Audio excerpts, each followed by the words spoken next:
ছিল বেড়াল, হয়ে গেল রুমাল। প্রথমেই বেসন মার্কা ফাউন্ডেশন দিয়ে মুখের মধ্যে চারদিকে dot dot dot dot dot dot dot dot, যেন চিকেন পক্স হয়েছিল। তারপরে আমরা ন্যাকড়া দিয়ে ঘষছি তো ঘষছি। দাঁড়াও, চোখটা তো কালো ছিল, একটু সাদা করে নি।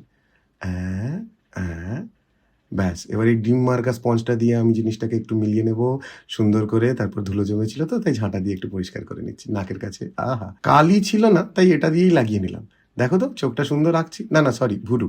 ওকে, চোখের ওপরে, পাতার ওপরে।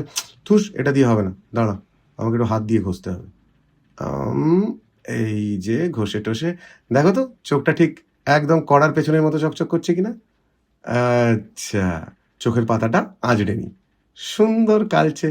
এরপর লাল টকটকে শিল্প বিপ্লব, রক্তাক্ত ইতিহাস। ওকে, এইবার টুকি। এই দেখো কেমন লাগছি আমি। নজর দেবে না, ভালো করে দেখে নাও কেমন লাগছি। আর ভালো লাগলে অবশ্যই কমেন্টে জানাবে। আর বাগানে গোলাপ ফুল ছিল, তুলে এনে কানে গুঁজে নিয়েছি। Thank you, tata.